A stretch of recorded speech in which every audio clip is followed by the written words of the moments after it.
आज के कार्यक्रम के अध्यक्ष आदरणीय प्राध्यापक अनिरुद्ध देशपांडे जी, महाराष्ट्र राज्य के युवा और यशस्वी मुख्यमंत्री श्रीमान देवेंद्र फडणवीस जी, भारतीय जनता पार्टी महाराष्ट्र प्रदेश के अध्यक्ष श्रीमान राव साहब दानवे जी, भारतीय जनता पार्टी के राष्ट्रीय उपाध्यक्ष और सांसद श्रीमान विनय सहस्त्रबुद्धे जी, पुणे से ही आमदार और राज्य सरकार के कैबिनेट मंत्री श्री गिरीश बापट जी, पुणे शहर के भाजपा के अध्यक्ष श्रीमान योगेश जी, रामभाऊ मालगी प्रबोधिनी के 7 सालों से जुड़े हुए और हमारे वरिष्ठ विधायक श्रीमान मंगल प्रताप हुड्डा जी, श्रीमती रेखा महाजन जी, पुणे महानगर की प्रथम नागरिक श्रीमती मुक्ता तिलक जी और आज के कार्यक्रम में पधारे हुए प्यारे भाइयों और बहनों, मैंने मेरे जीवन में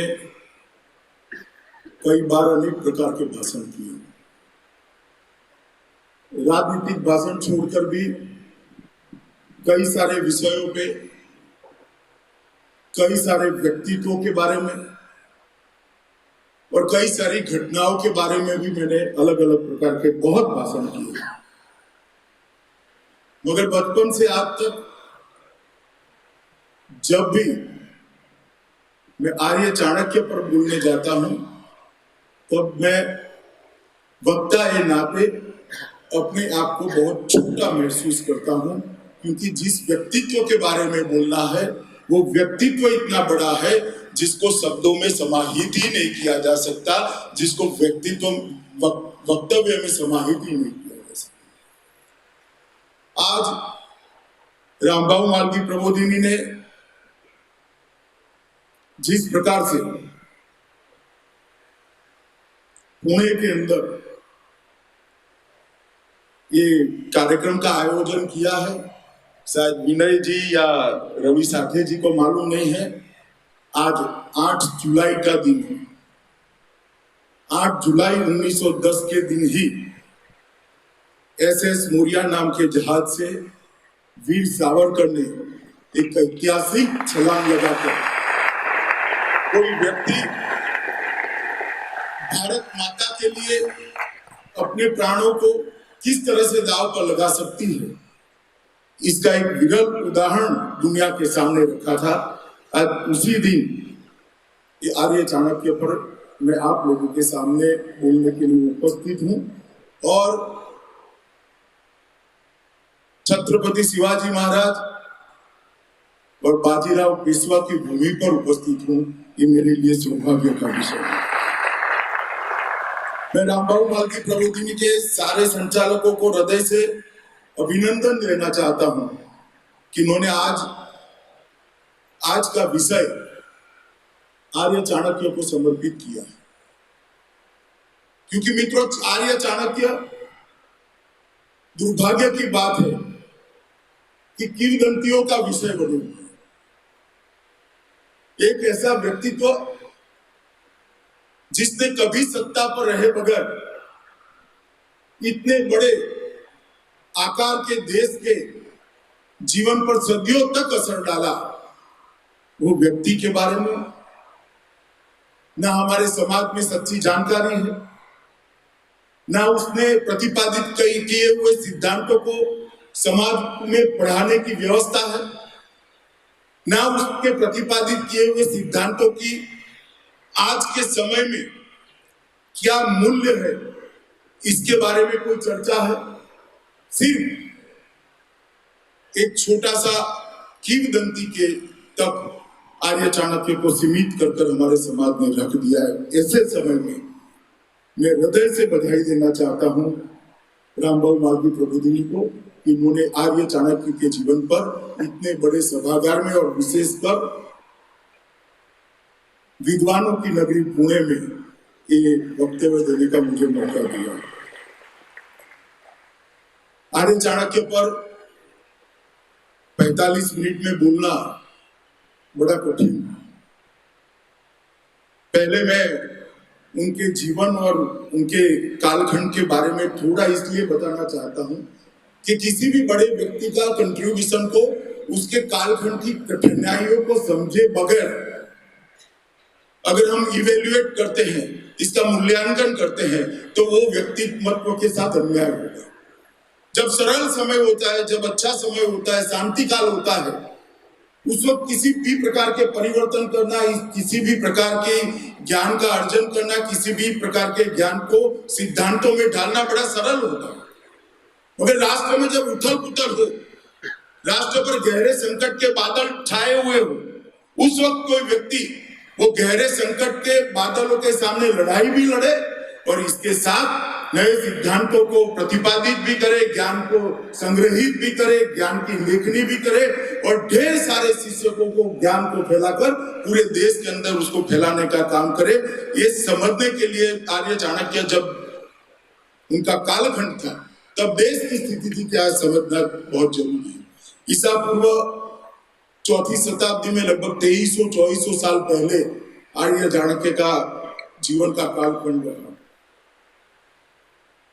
और अलग अलग मंतव्य, कोई कहता है पंजाब में जन्म हुआ, कोई कहता है पाटलिपुत्र मतलब आज के पटना के आसपास में हुआ, कोई कहते हैं दक्षिण में हुआ।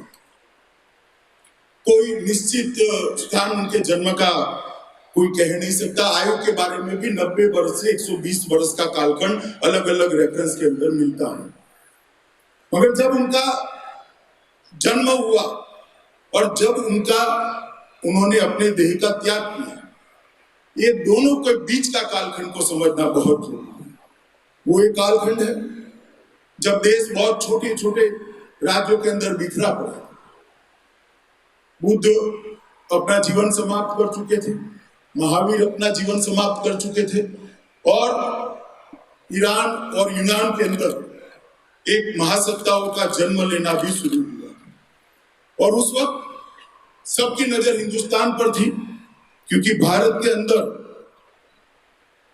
एक प्रकार से सब सर्वोच्च पर थे, मगर यहाँ व्यवस्था नहीं थी, इसलिए सब यहाँ आकर भारत को लूटना चाहते थे। उसी कालखंड में चाणक्य का जन्म हुआ। सिकंदर के आक्रमण से लेकर चंद्रगुप्त, बिंदुसार और अशोक के राज्याभिषेक तक इतने लंबे कालखंड तक चाणक्य अलग अलग भूमिका में काम करते रहे और एक कालखंड इसलिए हमारे लिए महत्वपूर्ण है कि महाभारत की लड़ाई के 2500 साल बाद देश की स्थिति ऐसी थी कि आध्यात्मिक ऊंचाई हमने बरकरार रखी थी, ज्ञान को भी संजो कर रखा था, मगर सारी व्यवस्थाएं चरमरा उठी। पूर्व में दूर सुदूर दंडनंद का साम्राज्य था जो सारी परंपराओं से विपरीत चलता था। मूल्यों का हास होना शुरू हो गया था, भाषा का हास होना शुरू हो गया था और अनेक प्रकार के वितंडावादों के बीच में हमारा देश फंसा हुआ था। छोटे छोटे गणराज्य बने थे जो अपनी स्वतंत्रता के लिए संघर्ष करते थे और उस वक्त आर्य चाणक्य का जीवन और आर्य चाणक्य का कार्य शुरू हुआ। तक्षशिला विद्यापीठ का एक आचार्य जब सिकंदर का हमला आया, एक के बाद एक पर्वत राजाओं को हराते हराते तक्षशिला भी सिकंदर की शरण में गया। उस वक्त आर्य चाणक्य ने एक निश्चय किया कि अगर हम भारत को एक नहीं करते हैं, हमें भी साम्राज्य नहीं बना सकते हैं, तो हमारा अस्तित्व, हमारी संस्कृति, हमारी परंपराएं, ये सारा एक दिन लुप्त हो जाएगा। और उसी वक्त उन्होंने दृढ़ निश्चय करा कि ये देश को एक ही ताने बाने में बुनना पड़ेगा और एक साम्राज्य का स्वरूप देना पड़ेगा। और इसी के कारण चाणक्य के जीवन में ही हमारी राष्ट्र की पहली अवधारणा की शुरुआत हुई। उन्होंने राष्ट्र की पहली अवधारणा की कल्पना रखी कि अफगानिस्तान से लेकर लंका तक और ब्रह्मदेश से लेकर गुजरात तक जो फैला हुआ है, एक ही संस्कृति के आधार पर जीता है, एक ही जीवन पद्धति के आधार पर जीता है, वो हमारा भारत राष्ट्र है। इसकी अवधारणा सबसे पहले अगर कहीं पर हुई तो चाणक्य के कालखंड के अंदर हुई, क्योंकि उन्होंने इसको एक सूत्र में बांधने की कल्पना करी। सिकंदर के हमले के बाद फिलिप को क्षत्रप बनाया गया और फिलिप को क्षत्रप पर से हटाने में भी चाणक्य की बड़ी भूमिका थी। चाणक्य का जन्म हुआ तब मैंने कहा, वो युवा हुए तब मैंने कहा, इस प्रकार की स्थिति में राष्ट्र था, और चाणक्य का जब देह नहीं रहा तो एक मजबूत राष्ट्र वो छोड़कर गए, जिसकी सीमाएं अफगानिस्तान से लेकर लंका तक और बर्मा से लेकर गुजरात तक फैली हुई थी। इसकी शासन व्यवस्था ठीक ठाक थी, इसकी शैक्षणिक व्यवस्था ठीक ठाक थी, इसकी आर्थिक व्यवस्थाओं का पूरा खाका बनाकर ये महान आदमी गया और इतना मजबूत साम्राज्य की नींव रखी कि 1000 साल तक किसी ने हिम्मत नहीं की भारत पर हमला करने की। 1000 साल तक चाणक्य ने बनाया हुआ राष्ट्र अविरत रूप से काम करने को। और जब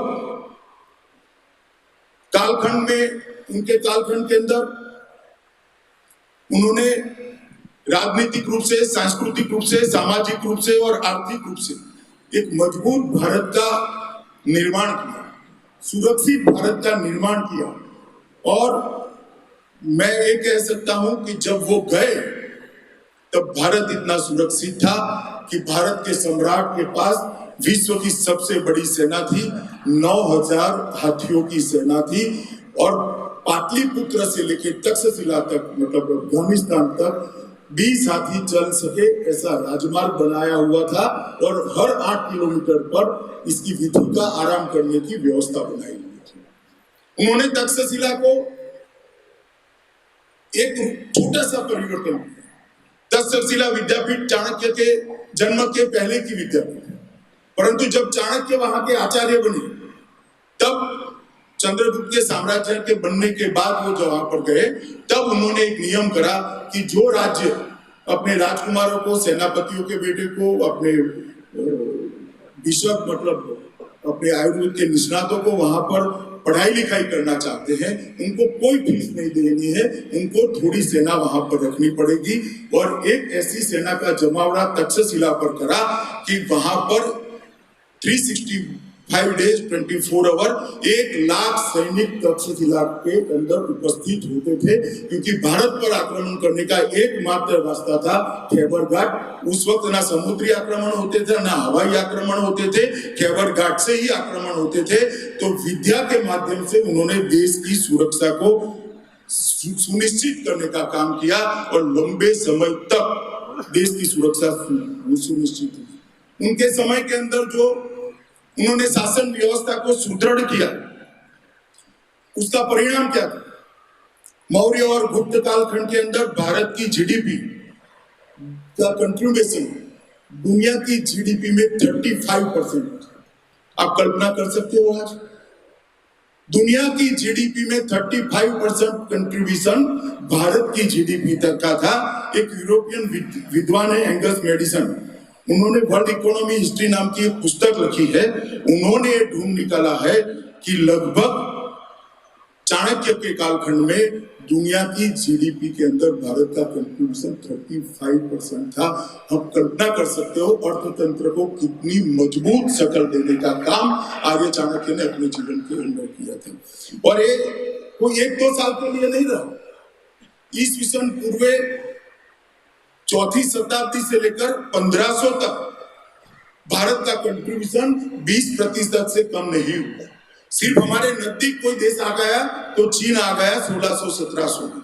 ये जो फ्लो है दुनिया की इकोनॉमी की हिस्ट्री का, उसमें स्पष्ट रूप से दिखाई पड़ता है कि 1500 तक भारत इकोनॉमी की दृष्टि से, अर्थनीति की दृष्टि से दुनिया में सुपर पावर था। और वो आर्य चाणक्य के जीवन का जीवन कार्य का ही परिणाम था कि लगभग 1600-1700 साल तक भारत आर्थिक रूप से इतना मजबूत हुआ और जो उन्होंने परंपरा बनाई राज्य शासन की, उसको उनके जाने के बाद लुप्त नहीं हुए। उन्होंने गुरु शिष्य परंपरा के आधार पर तक्षशिला विद्यापीठ के आधार पर एक इतना बड़ा जाला देश भर में एक निश्चित विचारधारा के आधार पर काम करने वाले लोगों का बना दिया कि सदियों तक वो काम करते। मैं आपको नाम गिना सकता हूं, अशोक और बिंदुसार और अशोक चंद्रगुप्त के बाद जो मौर्य साम्राज्य के 2 सम्राट हुए, उनके महासचिव महामात्य थे राधागुप्त, वो चाणक्य की तर्ज पर ही काम कर रहे। बाद में चंद्रगुप्त और समुद्रगुप्त गुप्तवंश आया, उसमें महामंत्री हरिसेन ने इसी तरह से काम किया।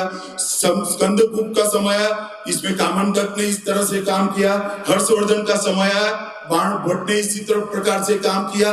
और एक परंपरा जो महामत्य की चली, उसने देश को 1000 साल तक मजबूत करने का काम किया। और ये सब तक्षशिला के विद्यार्थियों के बीच में एक अजीब प्रकार की मेंटल टेलीपैथी भी निर्मित होती थी, क्योंकि वो सारे सहाध्यायी होते। एक प्रकार से पूरे भारत को एक ताने बाने के अंदर बुनने का काम आर्य चाणक्य ने किया। और उन्होंने पहली बार जीवन में बात को प्रस्तावित किया।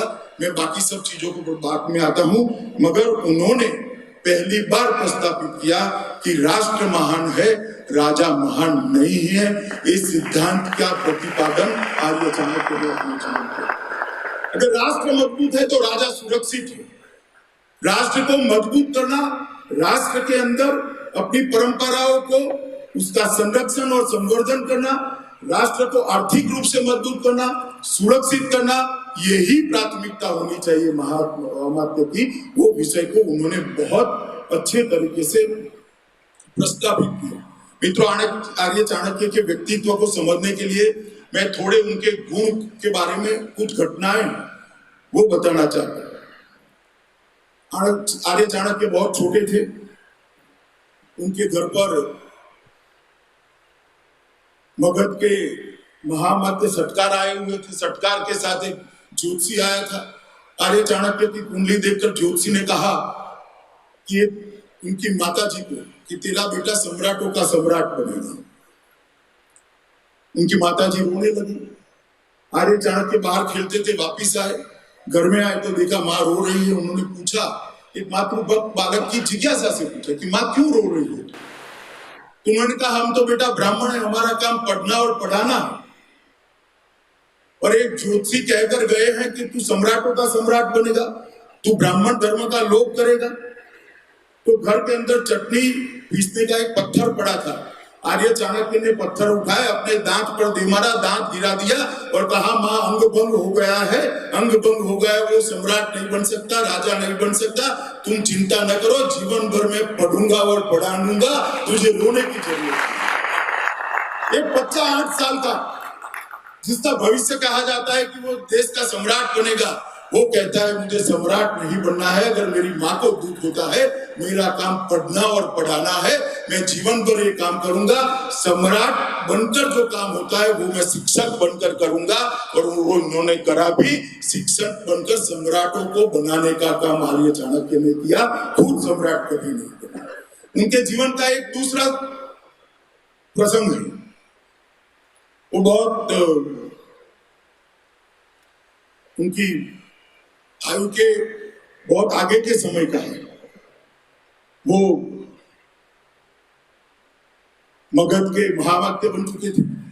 गंगा जी के किनारे एक पट्टकुटी के अंदर ही, झोंपड़ी के अंदर रहते थे।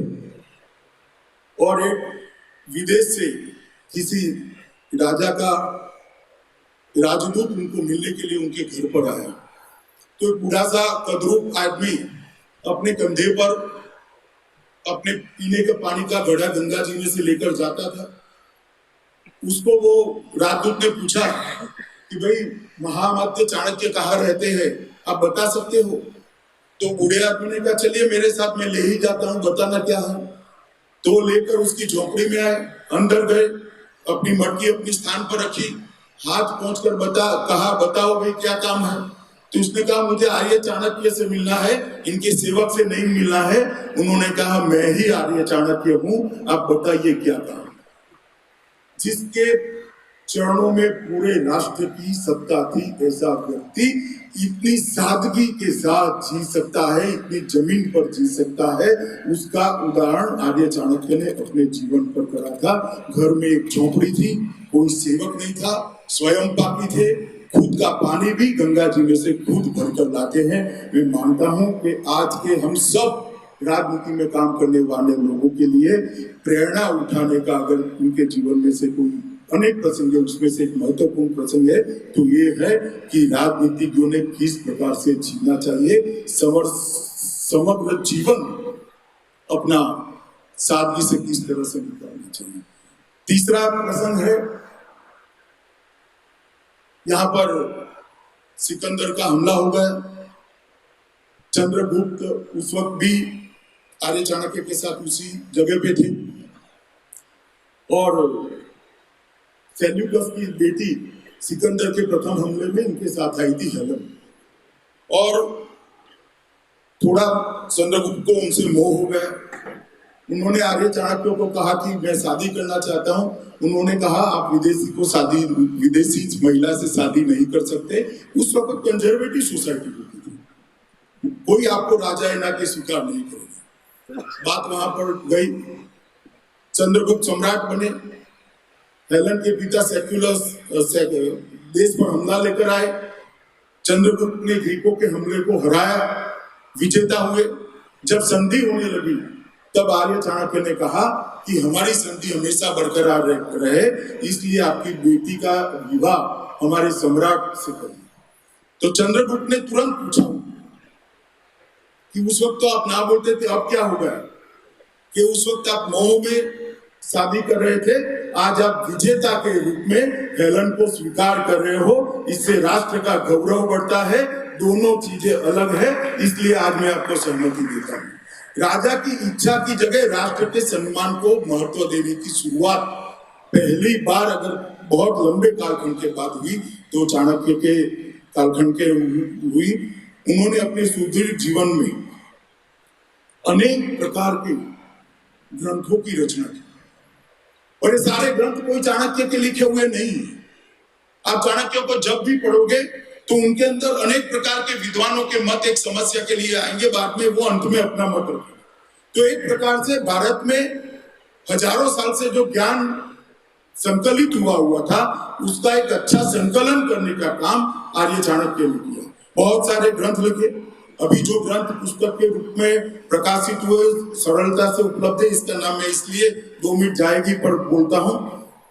कौटिल्य अर्थशास्त्र, चाणक्य नीति दर्पण, चाणक्य राजनीति शास्त्र, चाणक्य नीति शास्त्र, चाणक्य सार संग्रह, लघु चाणक्य, वृद्ध चाणक्य, चाणक्य सूत्राणी, और एक विष्णुगुप्त सिद्धांत नाम का ज्योतिष पर भी ग्रंथ उन्होंने लिखे हैं। ये सारे ग्रंथ के अंदर दुनिया की कोई समस्या को बाकी रखे बगैर सब पर मीमांसा करने का काम आर्य चाणक्य ने किया है। और मित्रों, एक नाम मैं जरूर यहाँ पर देना चाहता हूँ, पंडित श्याम शास्त्री, जिन्होंने अपना पूरा जीवन, मैसूर महाराजा के ग्रंथपाल थे, जिन्होंने पूरा जीवन चाणक्य पर लिखी हुई पांडुलिपियों को संग्रहित करने के लिए और उसको पुस्तक के रूप में प्रकाशित करने के लिए लगा दिया। आज अगर हम चाणक्य को अच्छे से पढ़ पाते हैं तो उसका संपूर्ण श्रेय पंडित श्याम शास्त्री को जाता है। सब राजे रजवाड़ों के वहां जाकर भिक्षा मांग कर पंडित ने चाणक्य को आज शब्ददेही के अंदर बांधने का काम किया है। मित्रों, चाणक्य के जीवन में उनके कंट्रीब्यूशन के बारे में मैंने बहुत संक्षिप्त में सरसरी रूप से बताया, क्योंकि मैं ज्यादा समय इनके लेखन के बारे में, उनके ग्रंथों के बारे में बताना चाहता था। चाणक्य के अर्थशास्त्र, नीति शास्त्र और जितने सारे पुस्तकों का मैंने यहाँ पर उल्लेख किया, ये सारे पुस्तकों का आधार हमारे प्राचीन ज्ञान के सोर्स के अंदर से निकलता है, और चाणक्य ने उसको उस वक्त के सांप्रत समय के हिसाब से पुनः व्याख्यायित किया। भारतीय ज्ञान परंपरा के 4 विभाग हैं। एक आन्वीक्षकी है, एक त्रयी है, एक वार्ता है और एक दंड नीति। अन्वीक्षकी का मतलब है अन्वेषण, खोज, अनुसंधान। मगर वो खोज और अनुसंधान हम जिस रूप में आप मटेरियलिस्टिक सोसाइटी में सोचते हैं इस प्रकार का नहीं है। परम तत्व के रहस्य की खोज, उसको अन्वीक्षिक कहते हैं। बाद में त्रयी, उसमें वेद, उपनिषद, ब्रह्मसूत्र और गीता, इसके आधार पर प्रस्थान त्रयी के आधार पर बहुत सारा साहित्य बनाया गया। वो व्यक्ति के जीवन को ऊपर उठाने के लिए, आध्यात्मिक ऊंचाई देने के लिए त्रयी का उपयोग होता है। तीसरा हमारा प्रकार था वार्ता, जिसको आज की पॉपुलर लैंग्वेज में बिजनेस कहते हैं। कृषि, व्यापार, गोरक्षा, हुनर, उद्योग, ये सारी चीजें वार्ता के अंदर समाहित है। और चौथा है दंड नीति। दंड नीति मतलब नॉट पनिशमेंट, कानून व्यवस्था, नियम, अर्थशास्त्र, कर व्यवस्था, संविधान, लोक सेवा और सुशासन, ये सारे विभाग दंड नीति के अंदर समाहित होते हैं। तो ये चारों विभागों का उपयोग कर इसके तत्वाधान पर चाणक्य ने सारे ग्रंथों की रचना करी है। अब मैं बाकी सारी चीजें छोड़कर वार्ता और दंड नीति के साथ आ जाता हूं, क्योंकि वो अर्थशास्त्र और राजनीति शास्त्र से जुड़े हुए दो विभाग हैं। वार्ता और दंड नीति सीधा राज्य के कामकाज के साथ जुड़े हुए आधार है, परंतु आर्य चाणक्य ने वार्ता और दंड नीति के लिए जितना भी लिखा उसका आधार उन्होंने त्रयी और अन्वीक्षिकी से ही लिया, क्योंकि अल्टीमेटली सुशासन और उद्योग, अर्थनीति और उद्योग, शासन, सुशासन और दंड नीति, ये सबका आधार आध्यात्म से लेने का काम आर्य चाणक्य ने किया। इसी के कारण आज चाणक्य ने जितना भी लिखा है कभी काल बाह्य नहीं हुआ। 2400 साल 2300 साल पहले लिखी हुई सारी चीजें आज भी इतनी ही उपयोगी है जितनी उस समय में उपयोगी थी। और इसीलिए कहते हैं कि चाणक्य का जितना भी ग्रंथ है, चाणक्य के जितने भी ग्रंथ है, वो सारे शाश्वत है, एटर्नल है। इसकी कोई समय सीमा नहीं है। शायद आज से 1000 साल के बाद भी ये इतने ही प्रासंगिक होंगे जितने आज है, और इतने ही प्रासंगिक होंगे जितने 2300 साल के पहले थे। इसका बेस बहुत स्ट्रॉन्ग लिया है उन्होंने अपने सारे ग्रंथों के अंदर। ब्रह्मा, मनु, बृहस्पति, शुक्र, नारद, विश्वामित्र, विदुर, ये सारी चीजों का रेफरेंस लेते वो ग्रंथों के अंदर समाहित करते गए। शांति पर्व के अंदर से बहुत सारी चीजें लेकर उनको नई परिभाषा में व्याख्यायित किया। विदुर नीति की बहुत सारी चीजों को लेकर नई व्याख्या में उन्होंने व्याख्यायित किया। रावण लक्ष्मण संवाद में से भी काफी सारी चीजों को लेकर उन्होंने नई व्याख्या में व्याख्यायित करने का काम करा। ये सब के मंतव्य, ये सब के साथ उन्होंने लेकर उसमें से आज के परिप्रेक्ष्य में इसको किस तरह से होना चाहिए इसके बारे में अंत में खुद का मंतव्य लिखा है। तो एक प्रकार से एक बहुत बृहद संकलन करने का काम आर्य चाणक्य ने किया। एक संपूर्ण शास्त्र देने का उन्होंने प्रयास किया। मैं मानता हूं न केवल भारत, दुनिया के अंदर जिसके ग्रंथ की रचना, जिसके सिद्धांतों की रचना, जिसकी अर्थनीति की रचना, जिसकी सुशासन नीति की रचना, जिसकी न्याय और दंड देने की नीति की रचना का बेस इतना बृहद और स्ट्रॉन्ग होगा, ऐसी कोई नीति दुनिया में नहीं होगी।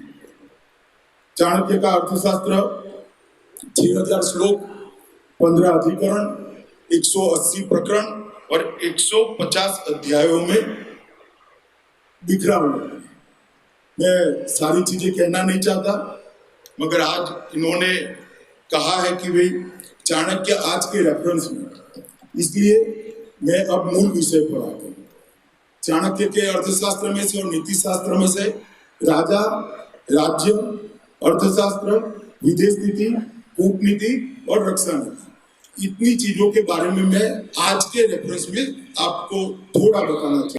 सबसे पहले राजनीतिक दर्शन के और शिक्षा भी लूंगा मैं। सबसे पहले राजनीतिक दर्शन के बारे में बात करें तो उन्होंने राजा की व्याख्या चाणक्य के जन्म के पहले देवी परिकल्पना के साथ जुड़ी। दैवी परिकल्पना, राज्य में देव का अंश होता है, राज्य में देव निवास करता है, इसलिए राजा को ही भगवान मानकर एक श्रद्धा का भाव करा था। उन्होंने देवी परिकल्पना का त्याग करा। मैं संस्कृत इसलिए नहीं बोलता कि मेरा भाषण हिंदी में रिपीटेशन न हो। उन्होंने पहली बार कहा राजा संविधान का प्रथम दास है, राजा राज्य का प्रथम सेवक है। उसकी शुरुआत चाणक्य ने की। आज जब मैं नरेंद्र भाई को मंच पर से सुनता हूं कि मैं प्रधानमंत्री नहीं हूं, प्रधान सेवक हूं, मुझे मालूम नहीं उन्होंने आर्य चाणक्य को पढ़कर कहा है, मगर स्पिरिट एक है। राजा प्रजा का दास है, राजा संविधान का प्रथम सेवक है। वो राजा की कल्पना, उन्होंने राजा के कार्यों के बारे में बहुत बताया है, मगर मैं इसमें डिटेल जाना नहीं चाहता। उन्होंने राज्य को भी दैवी सिद्धांतों से अलग कर दिया। राज्य की अपनी कल्पना भी दैवी सिद्धांतों से बनी हुई थी कि ईश्वर ने मेरे राज्य की सीमाएं बनाई, ईश्वर ने मेरे राज्य को पोषण करता है, ईश्वर मेरे राज्यों में मेघ भेजता है, वर्षा भेजता है, अन्न उत्पन्न करता है। एक परिकल्पनाओं का उन्होंने त्याग करा। अपने समय में ये करना ये बहुत बड़े रिफॉर्मिस्ट का काम था। उस वक्त कोई हिम्मत नहीं कर सकता थे व्याख्याओं को बदलने। उन्होंने राज्य की कल्पना को भी देवी परिकल्पना से अलग हटाकर भौगोलिक, सामाजिक, सांस्कृतिक कल्पना के आधार पर राज्य का विचार किया और राज्य की कल्पना को सप्तांग के अंदर, 7 अंगों के अंदर बांटने का काम किया। पहला स्वामी, आज के समय में स्वामी शब्द का अर्थ जो उन्होंने वर्णन किया इसमें करते हैं तो संप्रभुता होता है। तो पहला अंग संप्रभुता है। दूसरा अमात्य, अमात्य का मतलब मंत्रिमंडल होता है, तो दूसरा मंत्रिमंडल। तीसरा जनपद, प्रजा। चौथा दुर्ग, तो सुरक्षा। 5वां कोष, तो अर्थतंत्र, रेवेन्यू। 6ठा दंड, तो लॉ एंड ऑर्डर, एडमिनिस्ट्रेशन, सुशासन। और 7वां मित्र, मतलब विदेश नीति। ये 7 विभागों में उन्होंने राज्य की कल्पना की और 7 विभागों का उन्नयन करने के लिए, 7 विभागों को ऊर्ध्वगति देने के लिए उन्होंने अलग अलग सिद्धांत को प्रस्तावित किया। तो पहली बार हमारे देश के अंदर राज्य की कल्पना को इतने सूक्ष्म तरीके से करने का काम आर्य चाणक्य ने किया। और आज आप उठाकर देख लीजिए, कोई भी देश हो दुनिया, अगर उसके प्रमुख कामों को 7 या 8 चीजों में विभाजित करना है तो संप्रभुता, मिनिस्ट्री, पब्लिक, जनता, डिफेंस, सुरक्षा, अर्थतंत्र, लॉ एंड ऑर्डर, सुशासन और विदेश नीति। इतने कामों में ही इसका विभाजन हो सकता। 2300 साल पहले जो उन्होंने किया वो आज भी इतना ही रिलेवेंट है राज्य की व्याख्या के लिए। और वो व्याख्या अब यश लेने के लिए तो कोई भी ले सकता है। राज्य की व्याख्या किसने करी, डिपार्टमेंट किसने बनाए, कोई टोडरमल का नाम देता है, कोई अंग्रेजों का नाम देता है, मगर कोई चाणक्य का अर्थशास्त्र पढ़ेगा तो उसको मालूम पड़ेगा ये व्याख्या सबसे पहले नारद ने करी थी और चाणक्य ने इसका नवीनीकरण करने का काम किया। इन्होंने देश के अर्थतंत्र के लिए भी बहुत अच्छे सिद्धांत करे। उन्होंने कहा कि कर किस प्रकार से डालना चाहिए, तो उन्होंने पुष्प और भंवरे का उदाहरण दिया। राजा ने, मतलब राज्य ने करदाता के पास कर इस तरह से लेने चाहिए जैसे भंवरा पुष्प में से मधु को चूसता है, ना पुष्प की सुगंध खत्म होती है, ना सौंदर्य खत्म होती है, मगर मधु एकत्रित हो जाता है। उसी तरह से टैक्स लेना चाहिए। कितनी आइडियल कल्पना उस जमाने में उन्होंने देने का प्रयास किया। उन्होंने नए व्यापार को प्रोत्साहन के लिए भी सूत्र बनाए कि उसको टैक्स फ्री करो। कालखंड भी लिखा, 3 साल तक, 3 साल के बाद रिव्यू कर महत्तम 9 साल तक उसको टैक्स फ्री रखना चाहिए। अब आप देवेंद्र जी इंडस्ट्रियल पॉलिसी बनाते हैं तब उनको मालूम नहीं है कि ये सिद्धांत चाणक्य के अर्थशास्त्र के अंदर इन्होंने राजाओं के लिए बहुत 2300 साल पहले एडवाइस किया हुआ सिद्धांत। उन्होंने बहुत सारे सिद्धांत बताए, मैं डिटेल में जाना नहीं चाहता, परंतु इन्होंने कर नीति को और दंड नीति को टोटल 4 भागों में बेचा। एक, अप्राप्त को प्राप्त करना, मतलब राज्य की रेवेन्यू थोड़ी है, नहीं है, तो उसको बढ़ाना।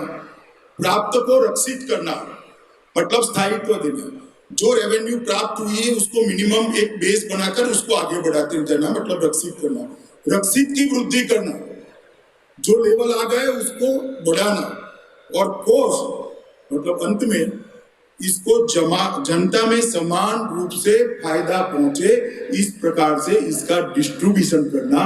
ये 4 हिस्सों में उन्होंने कर प्रणाली को बताया।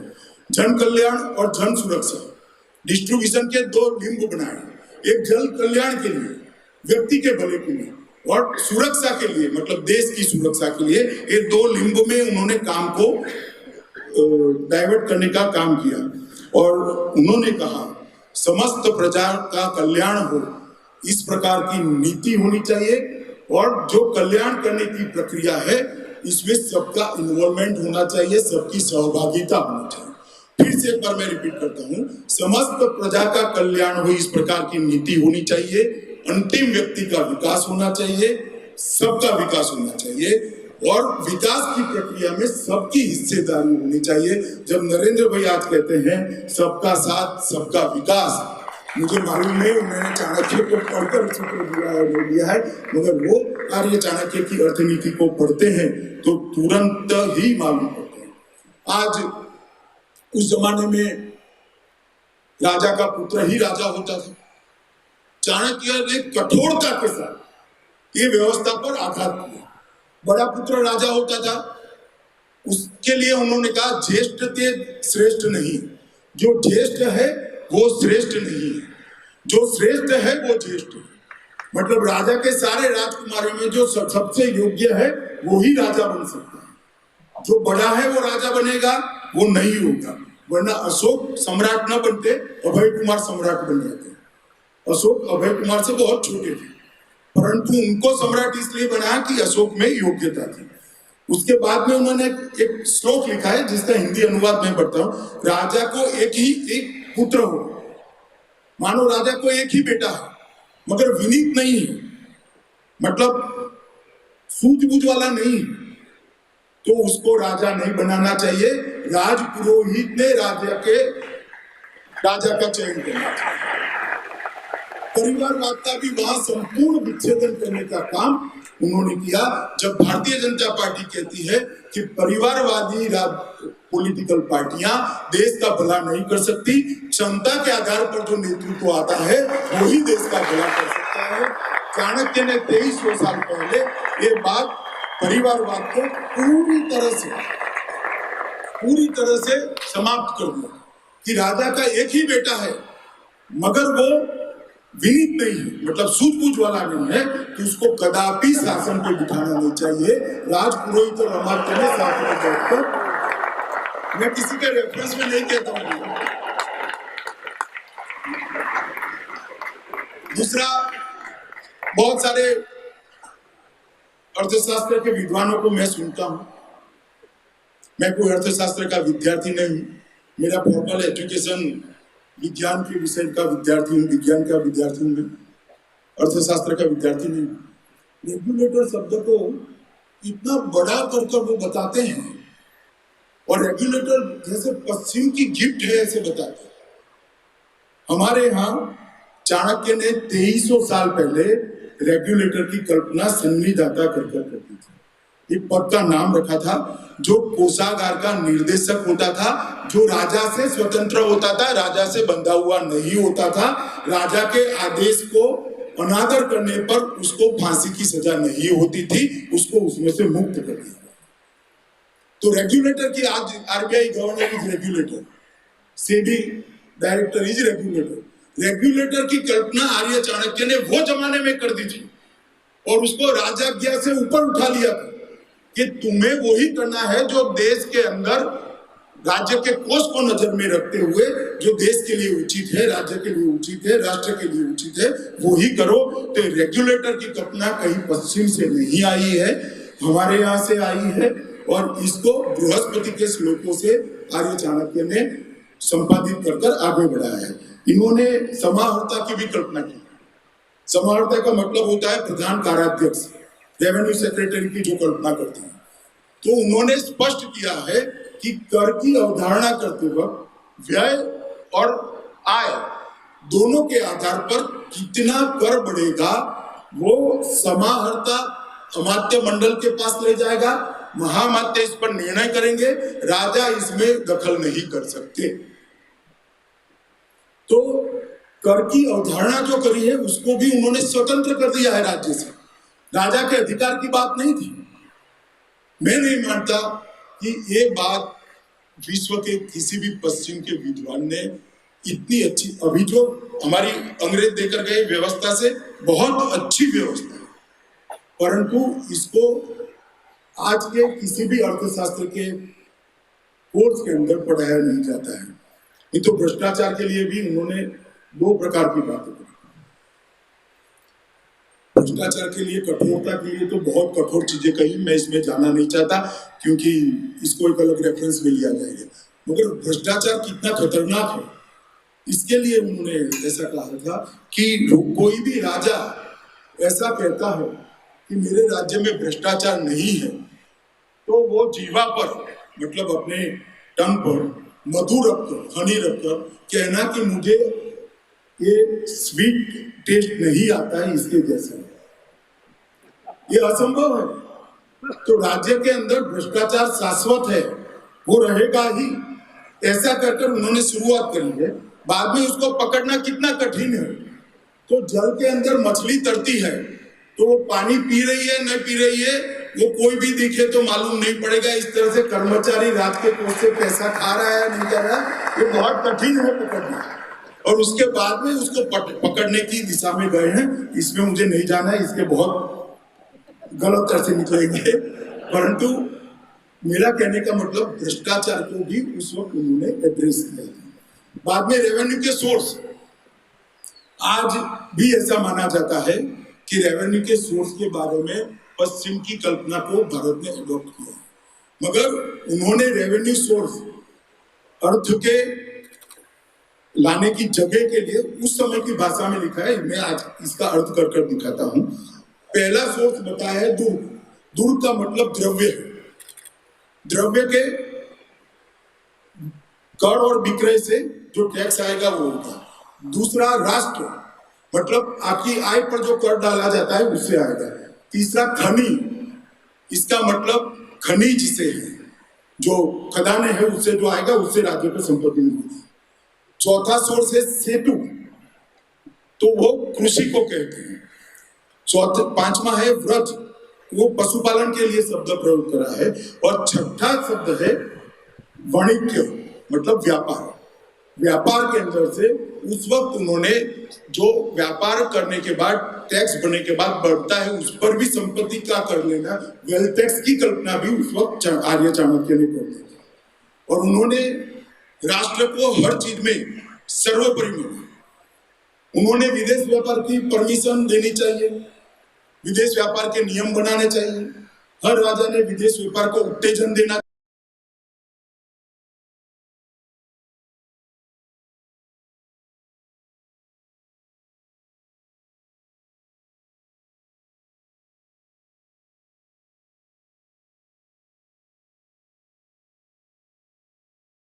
परंतु विदेश व्यापार की प्राथमिकता राज्य की, राष्ट्र की रक्षा की प्राथमिकता से ऊपर नहीं होनी चाहिए। मतलब जो विदेश व्यापार होगा वो देश की रक्षा, आर्थिक रक्षा और सीमाओं की रक्षा से ऊपर नहीं होगा, उसकी प्रायोरिटी ऊपर नहीं होगी। प्रायोरिटी ऊपर होगी देश की रक्षा की। इतनी स्पष्ट नीति के साथ इन्होंने व्यापार के और कर के नियमों को बनाने का काम किया था। विदेश नीति, इसके लिए भी कहा जाता है कि जैसे आजादी के पहले हमारे पास कोई विदेश नीति थी ही नहीं।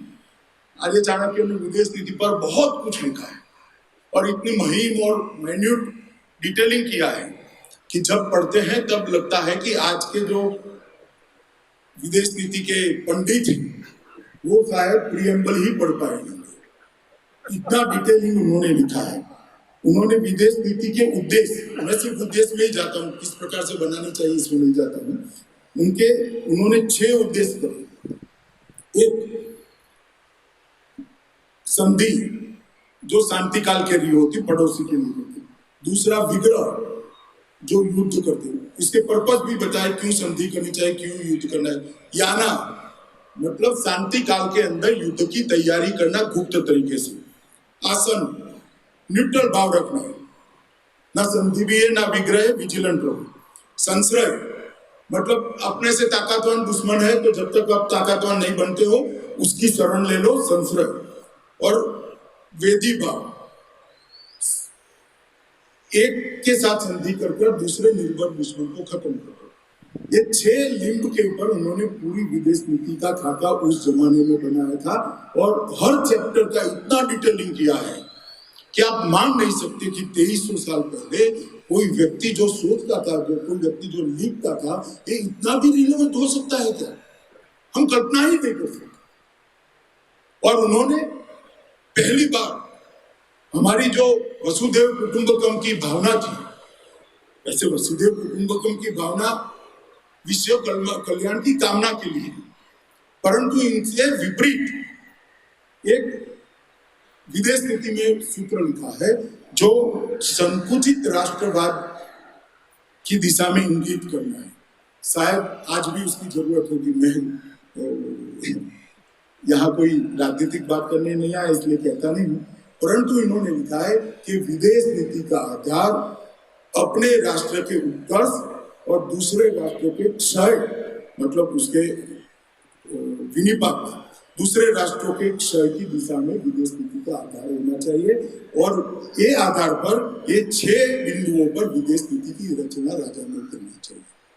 अपने देश के लिए इतनी डिटेल सोच कोई व्यक्ति आर्य चाणक्य के अलावे कोई कर नहीं सकता।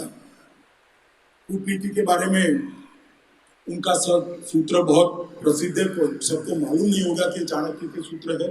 साम दाम दंड भेद, ये चारों सूत्रों को उन्होंने बहुत अच्छे तरीके से व्याख्या की है। इसकी प्रायोरिटी भी तय कर दी, साम दाम दंड और भेद, ये चारों की प्रायोरिटी तय कर वो गए हैं, लिख कर गए हैं और ये चारों को बहुत अच्छे तरह से व्याख्या किया है। मगर एक उन्होंने वहां पर फुटनोट लगा दी, साम नाम दंड भेद ये अमात्य ने करने चाहिए, परंतु राजा के लिए नहीं, राज्य के लिए, व्यक्ति को टिकाने के लिए, व्यक्ति को यशस्वी बनाने के लिए नहीं करने चाहिए, राष्ट्र को असफल करने के लिए। तब उसके साथ एक संवाद है, जब उन्होंने कुछ उन पर आरोप लगा कि कुछ गणराज्यों के नेताओं का उन्होंने हत्या करा दिया, तो कुछ पांडुलिपियों में चाणक्य और उनके शिष्यों का संवाद लिखा हुआ है। उसमें एक जगह एक शिष्य ने पूछा कि गुरुदेव, आप पर आरोप लगते हैं कि आपने इतने सारे लोगों की हत्या कर दी। उसमें साहस नहीं था कहने की करा दी, अगर उसने कहा आरोप लगाए तो ये सत्य है क्या? तो उन्होंने कहा देश के लिए हजारों सत्यों को बुनकर सत्य की रस्सी बनाता है, उससे बड़ा सत्यवादी कोई हो नहीं सकता। मैंने खुद के लिए कुछ नहीं किया है, मेरे राष्ट्र को एक करने। इतनी स्पष्टता किसी नीति निर्धारक के दिमाग में नहीं थी। और उसका दूसरा आध्यात्मिक स्वरूप देखिए, एक शिष्य ने पूछा सत्य की व्याख्या क्या है, तो उन्होंने कहा जब से मनुष्य बोलता है, पहला शब्द बोलता है, वहां से असत्य की शुरुआत होती है। सत्य तो मौन है। तो वो समझा नहीं, उसने कहा कि मुझे समझाइए गुरुदेव। तो उसने कहा तेरा नाम क्या है? तो उसने कहा आनंद मेरा नाम है।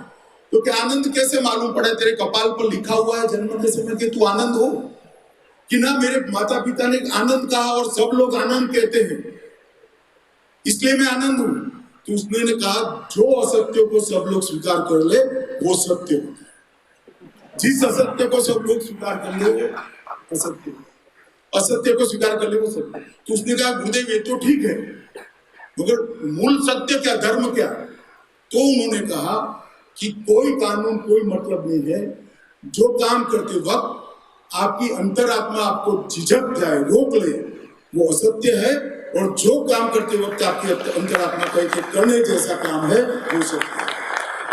ये दो स्वरूप चाणक्य के समझने जैसे, साम दाम दंड भेद करना, हजारों असत्य को बुनकर सत्य की रस्सी बनाना मगर राष्ट्र के लिए, और दूसरा ये फिलोसॉफिकल रिलीजियस सत्य की व्याख्या, ये चाणक्य के व्यक्तित्व के दो पहलू है, दो छोर है।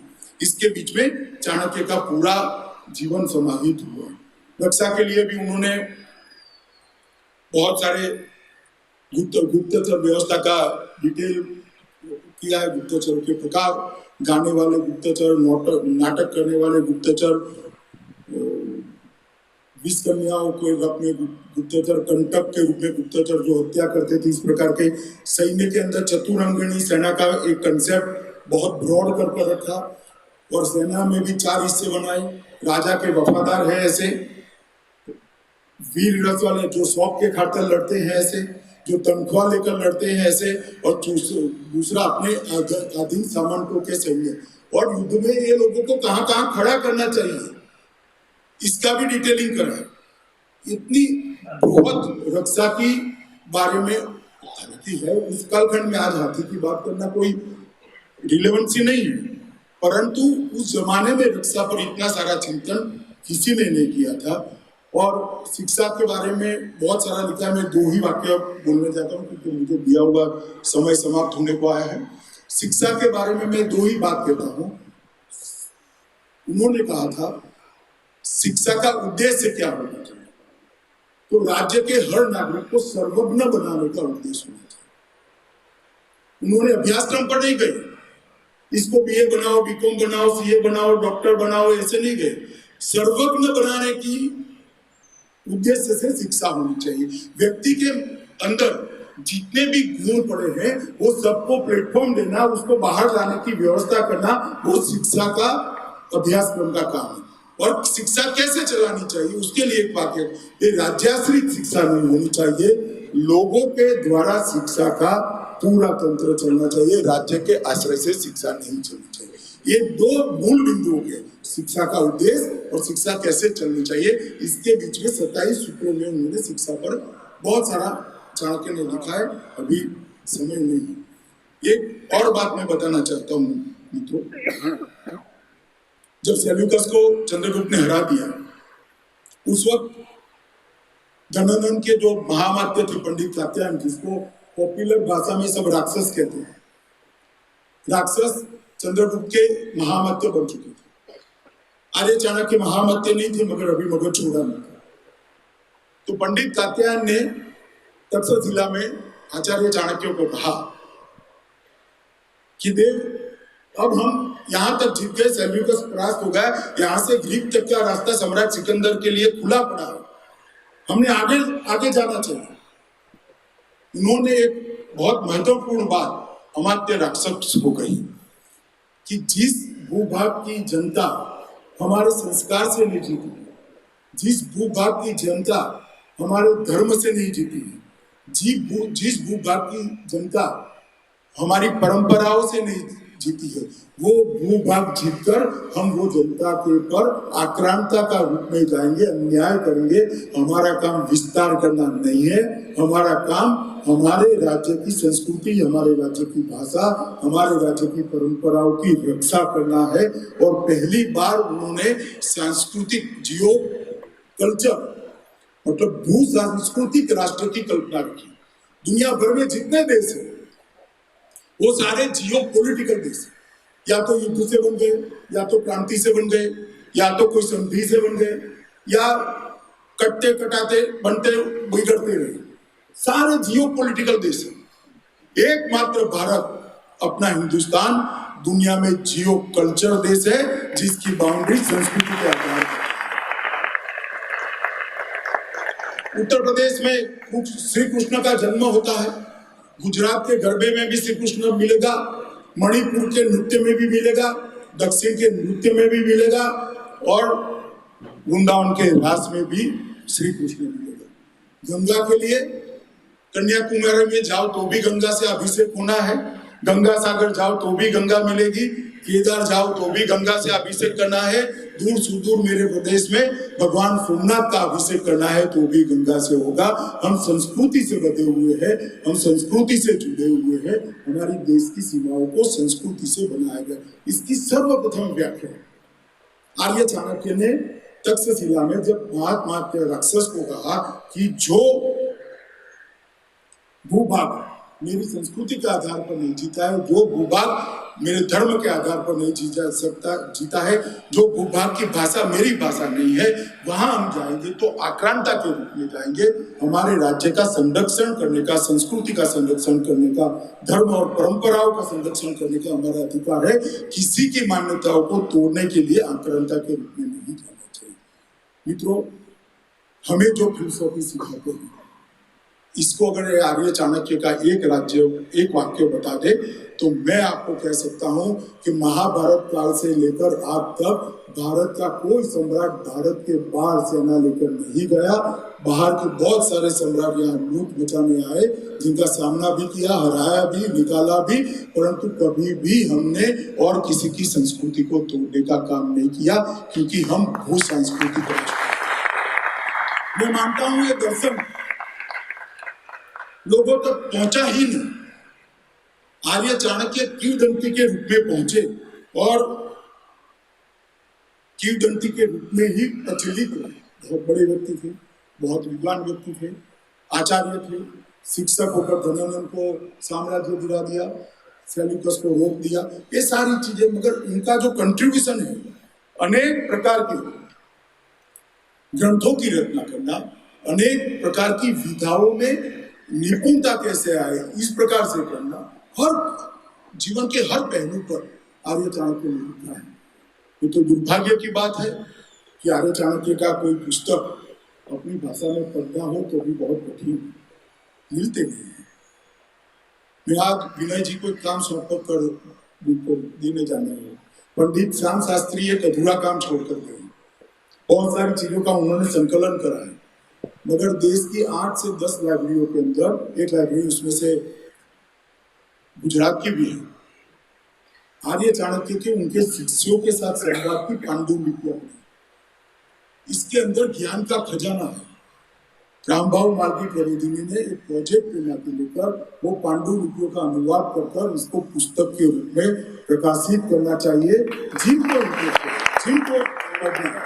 जिनको अपने जीवन को आगे बढ़ाना है, उनके लिए इसको उपलब्ध करें। मैं भी समझता हूँ तो मुझे 5-6 साल की उम्र में नीति शास्त्र पढ़ा गया, विधि नीति पढ़ा गई, थोड़ा बड़ा होते ही अर्थशास्त्र पढ़ा गया कौटिल्य का। मैं न पढ़ता तो देश को देखने का मेरा नजरिया ये नहीं, देश को समझने की मूल इतनी समझ नहीं। एक मूल संस्कार ये साहित्य ने, ग्रंथों ने मेरे में डाला और राष्ट्रीय स्वयंसेवक संघ ने उसको शेप देने का, आकार देने का काम किया। तब जाकर है।